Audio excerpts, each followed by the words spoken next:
Shannon Moran.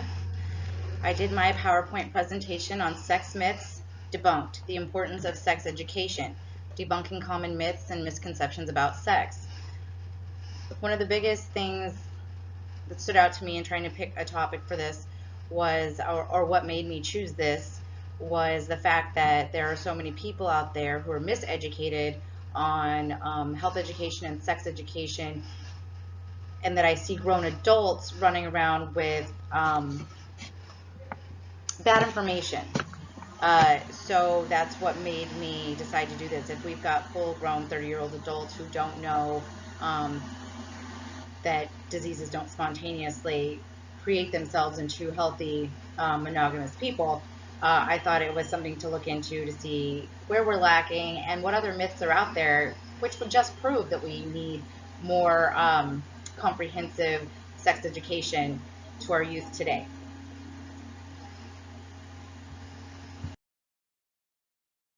My favorite slides from my presentation that I put together, and my second slide in after my title page is one of my favorites, and this is titled The Fear Factor, but this is a gift from Mean Girls, and it shows what poor sex education can look like, and this guy's saying, don't have sex, you'll get pregnant and die. It's a fear factor, it's a scare tactic, it's not true, and that doesn't teach anybody anything other than to be very afraid of sex, and then when they start having these normal feelings and wanting to have sex, they are not educated and not able to make healthy decisions for themselves or their partners. So I went through some myths, and then I transitioned into facts, and this is one of my other favorite slides just because it is so informational. Some of the myths that I encountered were some that I've heard since I was a child, that you can't get pregnant the first time you have sex, you can't get pregnant when you're on your period, and while there is a very small chance of fertilization while menstruating, it isn't impossible, and that is the thing. We did talk about, how the pull-out method, when used perfect every time, can actually be used as a form of pregnancy prevention or birth control. However, that, to me, if I was presenting this to a high school class, I definitely would not be bringing that up. That leaves too much of a margin for error. So I feel like that's best left unsaid. Despite me thinking that knowledge is power, that to me, maybe we just don't talk about that.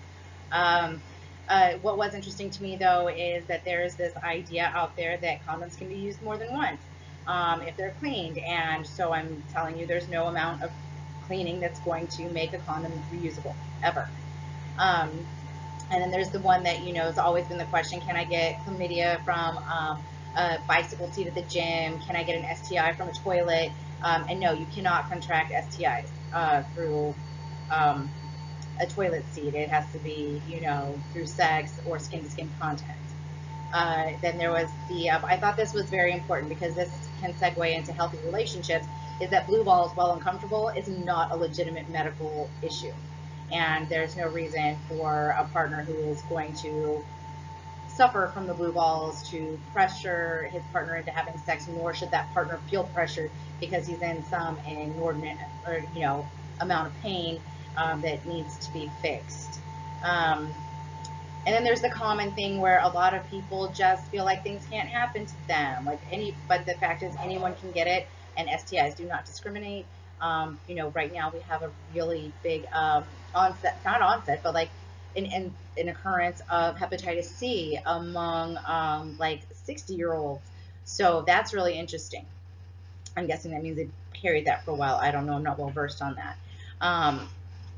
And then, the thing is that people think that they would know if they had an STI, and so many of the STIs are asymptomatic that you wouldn't know. It would be hard to detect, and you could be spreading it unknowingly to your partner, and so on. So in my research, I found some great examples of why sex education just why it's so important, why it's necessary. And so in this slide, you have, you know, a guy who put the condom on wrong, so wrong, in fact, that he put it on his testicles and got somebody pregnant. And then over here, we have this post of, I only have sex at night because the sperm is asleep, which means I won't get pregnant, and that makes me a virgin, #smart. Well, we really, really hope that that is a joke to get some sort of response from the internet community. The truth is that there are people out there that believe these things. You know, I mean, with the AIDS outbreak in Africa, you have people believing if you have sex with a virgin, it will cure AIDS. And with the epidemic being so crazy, you have people having sex with infants because those are the only people that are guaranteed to be virgins, which is absolutely, to me, disgusting. And but it's truth, and it's lack of education that does this and creates this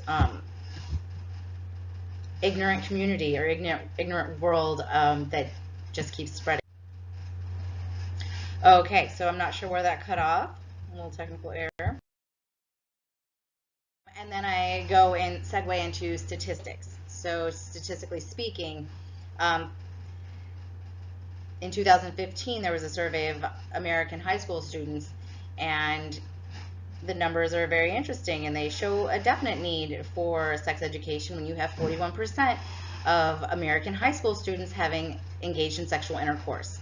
30% have done it in the last 90 days or the last 3 months. 43% of those didn't use a condom the last time they had a sexual encounter. 14% of them didn't take any type of precaution to prevent pregnancy, whether that was a sponge, spermicide, birth control, nothing, condom, nothing. And 21% had consumed alcohol or drugs before the last time they had sex. And I'm sure that factors into bad decision making and deciding not to use a condom.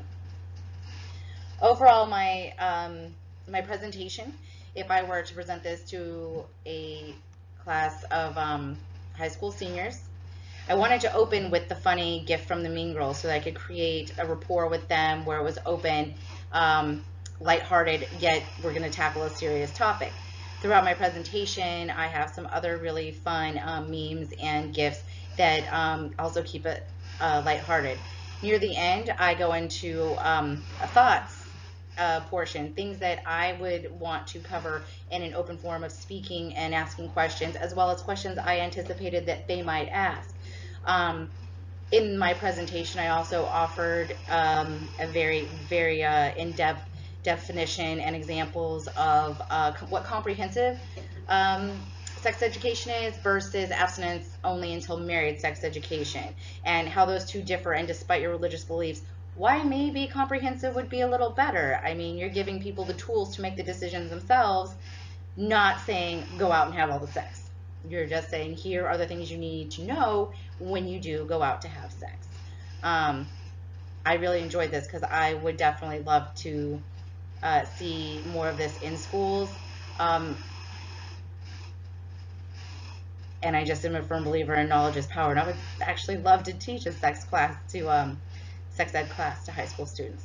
So that's it. Thank you very much.